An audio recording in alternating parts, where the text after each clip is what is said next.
Welcome to my YouTube channel. I am Akhilesh और आज मैं आपको सिखाऊंगा फ्यूचर परफेक्ट टेंस का अफर्मेटिव सेंटेंस। इस क्लास में आपको इस टेंस का पहचान, कॉन्सेप्ट, स्ट्रक्चर, फिर मैं आपको बहुत सारे एग्जांपल दूंगा। तो आपको इस क्लास को अच्छे से समझने के लिए फ्यूचर परफेक्ट टेंस का अफर्मेटिव सेंटेंस का आसानी से ट्रांसलेशन करने के लिए आपको इस क्लास को पूरा देखना होगा और अच्छे से नोट बनाना होगा। मैं क्लास शुरू करता हूँ। सबसे पहले मैं आपको फ्यूचर परफेक्ट टेंस का पहचान समझाता हूँ। देखिए, पहचान जरा समझिए क्या कहता है बेटा कि जो फ्यूचर परफेक्ट टेंस होता है, देखिए क्या होता है, इसके वाक्य के अंत में चुका होगा, चुकी होगी, चुके होंगे, आ की मात्रा के बाद होगा आ सकता है, बड़ी की मात्रा के बाद होगी आ सकता है, आदि शब्द आते हैं। ये तो हिंदी का पहचान हो गया।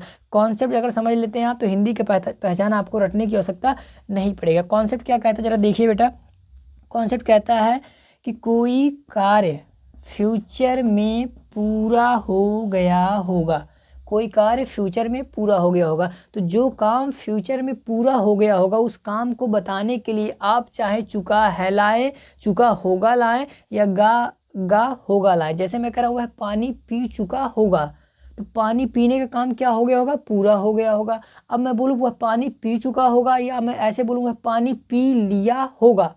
बात तो यही है। तो फ्यूचर देखो, परफेक्ट का मतलब सिंपल से मतलब समझ लो बेटा। परफेक्ट मतलब क्या, पूरा।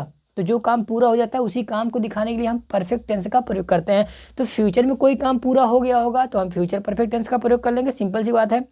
तो इसका पहचान रटने की जरूरत है क्या? पहचान रटना नहीं बेटा, आपको इसको समझ लेना है कि जो काम पूरा दिखाना हम चाहते हैं, कि जो काम पूरा हो गया होगा, समाप्त हो गया होगा, उसी काम को दिखाने के लिए हम परफेक्ट टेंस का प्रयोग करते हैं। तो फ्यूचर में जो काम पूरा हो गया होगा, सपोज करिए आप घर पे अपने भाई को बोले थे कि कपड़ा साफ कर देना, कपड़ा धुल देना। अब तुम घर से चले गए, कहीं दूर चले गए। अब जब वहाँ दूर चले गए, वहाँ बैठ के तुम सोच रहे हो कि मेरा भाई कपड़ा धुल दिया होगा। अब कपड़ा धुल दिया होगा तो भी धुलने का काम पूरा हो गया, या मेरा भाई कपड़ा धुल चुका होगा तो भी तो बात वही है। दोनों सेंटेंसेस में सेंस क्या है कि कपड़ा धुलने का काम पूरा हो गया होगा।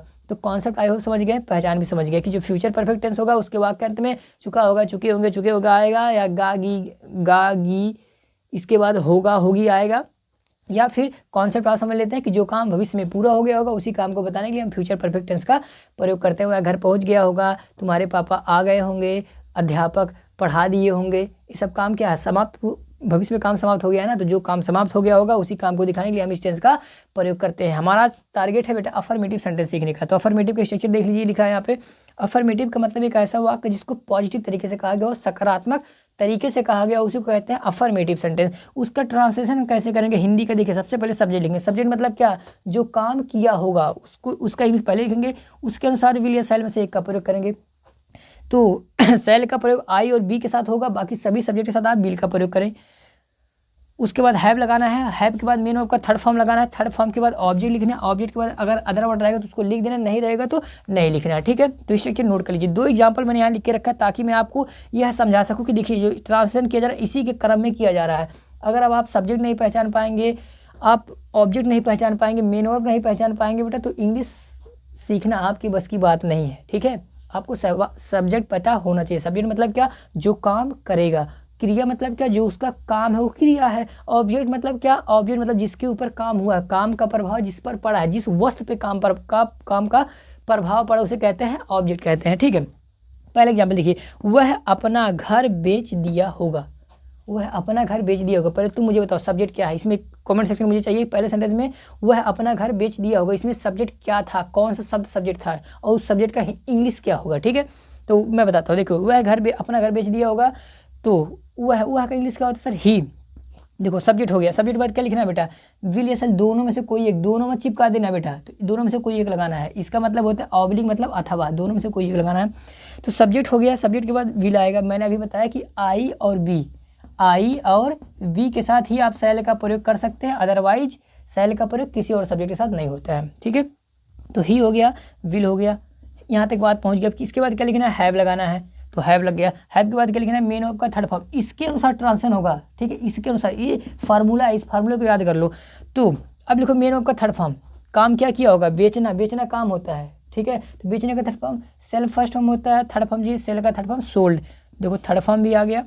थर्ड फॉर्म के बाद क्या लिखना, ऑब्जेक्ट। अब क्या है और किसी का जो शब्द जवाब होता है उसी को कहते हैं ऑब्जेक्ट। तो क्या बेच दिया होगा, अपना घर, तो हिज होम।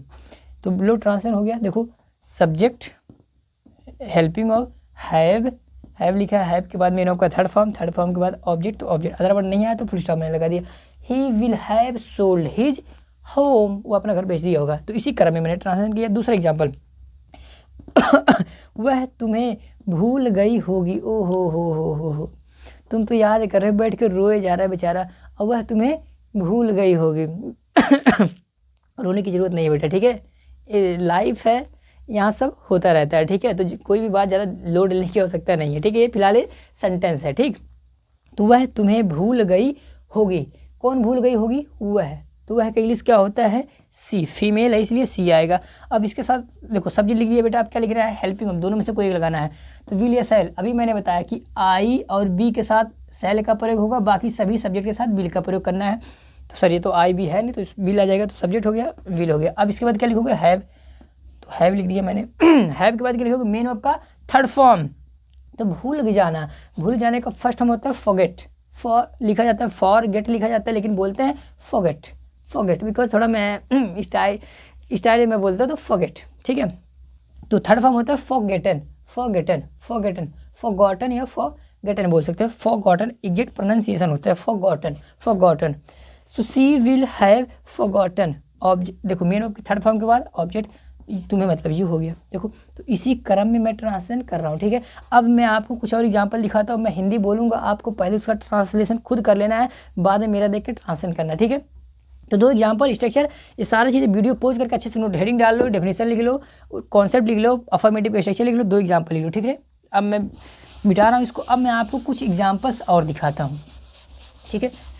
हाँ, जितना बोर्ड पे जगह हो सकता है मैं आपको उतना एग्जाम्पल दिखाऊँगा, 5-6 तो हो ही जाएगा, 6 का टारगेट नहीं रहेगा, 6 से प्लस जाएंगे हम लोग।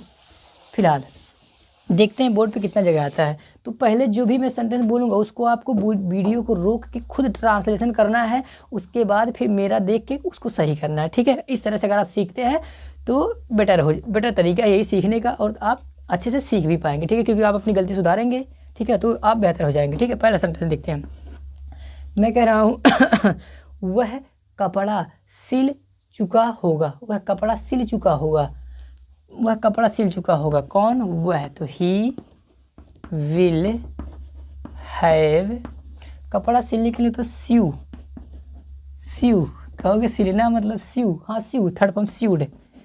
ही will have sewed the clothes, वह कपड़ा सिल चुका होगा, he will have sewed the clothes, वह कपड़ा सिल चुका होगा। अगला एग्जाम्पल, मैं कह रहा हूँ वह खाना पका चुका होगा।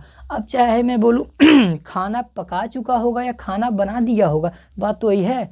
देखिए आप इंग्लिश तब सीखेंगे जिस तरह से आप बातचीत करते हैं, उस अंदाज में जब आप ट्रांसलेशन करते हैं तो ही आप सीख पाएंगे इंग्लिश, ठीक है। तो वह खाना बना दिया होगा, तो खाना बनाने का भविष्य में पूरा हो गया होगा, वह खाना बना दिया होगा। तो he will have cooked the food. अब जितना मर्जी, जितना आपके दिमाग में आ रहा है ना, उसको ट्रांसलेट करिए, दिमाग को खोलिए, थोड़ा सा ओपन करिए, खोलिए, सोचिए, तब जाके आप इंग्लिश सीख पाएंगे। मास्टर साहब के भरोसे बैठे रहेंगे तो बेटा जीवन में कुछ नहीं हो सकता, ठीक है। हाँ, क्योंकि मुझे एक एग्जाम्पल हमेशा याद आता है, मैं बार बार बच्चों को यही एग्जाम्पल देता हूँ कि जो द्रोणाचार्य जी के वहाँ शिष्य गए थे, अर्जुन भी गया था उनके साथ, और बहुत सारे शिष्य थे, गए थे गुरुकुल में शिक्षा ग्रहण करने गए थे, लेकिन उतने सारे शिष्य में 5 पांडव थे और 100 कौरव में शिष्य थे। तो उनमें से महान सिर्फ एक ही बना ना, अर्जुन बना। ऐसा क्यों? ऐसा थोड़ी करते थे कि गुरु अर्जुन को अलग से शिक्षा देते थे और बाकी अपने जो उनके शिष्य थे उनको दूसरे प्रकार से शिक्षा देते थे, ऐसा नहीं है, सबको समान प्रकार से शिक्षा देते थे। लेकिन अर्जुन बेहतर कैसे बन गया? क्योंकि अर्जुन जो गुरु सिखाते थे उतने से वो संतुष्ट नहीं होता था, वो गुरु जी की बातें सीखता था, लेकिन बाद में जाकर उसका अभ्यास करता था, खुद का दिमाग लगा के और अच्छे से उसको सीखता था, इसलिए अर्जुन महान बना था, ठीक है। तो खुद का दिमाग आप लगाओगे तो ही महान बनोगे, ठीक है। चलिए फिलहाल हम लोग आगे बढ़ते हैं। तीसरा एग्जाम्पल, मैं कह रहा हूँ वह पानी गर्म कर दी होगी, वह पानी गर्म कर दी होगी, वह पानी गर्म कर दी होगी। She will have boiled the water, पानी गर्म करना मतलब उबाल दी होगी, she will have boiled the water, वह पानी गर्म कर दी होगी। Next example number 4। देखो सबका सीक्वेंस देखोगे तो वही है, सब्जेक्ट लिख रहा हूँ, हेल्पिंग वर्ब के बाद हैव लगा रहा हूँ, फिर मेन वर्ब का थर्ड फॉर्म, ऑब्जेक्ट लिख दे रहा हूँ मैं, ठीक है। हाँ, मैं कह रहा हूँ वह रविवार तक उस काम को पूरा कर दिया होगा, वह रविवार तक उस काम को पूरा कर दिया होगा। तो he will have completed the work by Sunday, SUNDAY, by Sunday. लो हो गया।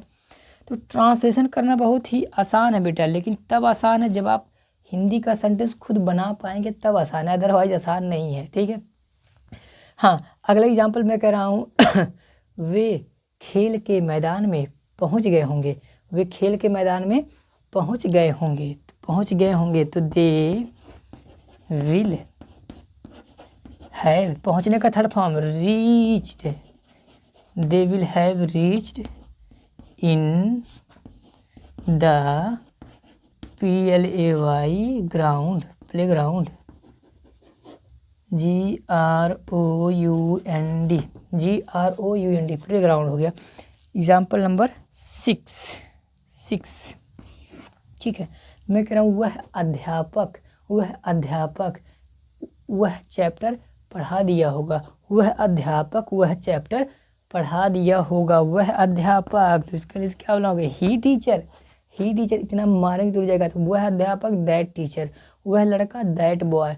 तो वह अध्यापक, तो मतलब वह शब्द के बाद और यह शब्द के बाद कोई भी नाउन आए तो दिस दैट के बाद वह नाउन का नाम लिखा जाता है। जैसे मैं कह रहा हूँ यह आदमी तो दिस मैन, यह लड़का तो दिस बॉय, यह लड़की तो दिस गर्ल, यह लड़का वह लड़का तो दैट बॉय, वह आदमी दैट मैन। इस प्रकार से ट्रांसलेशन किया जाता है, ठीक है। तो वह अध्यापक तो दैट टीचर विल हैव, पढ़ा देना मतलब taught, TAUGHT, taught that lesson, वह लेसन, वह पाठ मतलब वह लेसन। लो हो गया। So that teacher will have taught the lesson, that lesson, ठीक है। एग्जाम्पल नंबर 7, ठीक है। मैं कह रहा हूँ तुम्हारा भाई पानी ले आया होगा, तुम्हारा भाई पानी ले आया होगा। लास्ट एग्जाम्पल है बेटा your brother will have brought the water, your brother will have brought the water। तो इस तरह से आपको ट्रांसलेशन करना है। पहले आपको हिंदी खुद सोचना है, उसका ट्रांसलेशन आपको खुद करना है, ठीक है। तो अब मैं क्लास ओवर करने जा रहा हूँ। क्लास ओवर करने से पहले मैं आपको 3-4 सेंटेंस दूंगा और चारों का इंग्लिश आपको कमेंट सेक्शन में लिखना है, मैं उसको चेक करूँगा, ठीक है, कि आपको समझ में आया है या नहीं आया है, ठीक है। तो पहला सेंटेंस रहेगा वह पानी गर्म कर दिया होगा। ये तो नकल मत कर लेना, ये तो मैंने बोल दिया था, चलो ठीक है। इसको कैसे करें, दूसरा मैं कह रहा हूँ वह घर पहुँच गया होगा। पहला सेंटेंस वह उसे पीटा होगा, दूसरा एग्जाम्पल तुम्हारा भाई मुंबई गया होगा। तीसरा एग्जाम्पल, लास्ट एग्जाम्पल मैं करूँ तुम्हारे पापा उसे बुलाए होंगे, तो 4 सेंटेंस है, चारों का ट्रांसलेशन आपको कमेंट सेक्शन में करना है, ठीक है। तो आज के लिए बस इतना ही। अब हम लोग मिलेंगे नेक्स्ट वीडियो में विथ नेक्स्ट टॉपिक। तब तक के लिए अपना ख्याल रखिए, घर पे पढ़ते रहिएगा। Thanks for watching this video.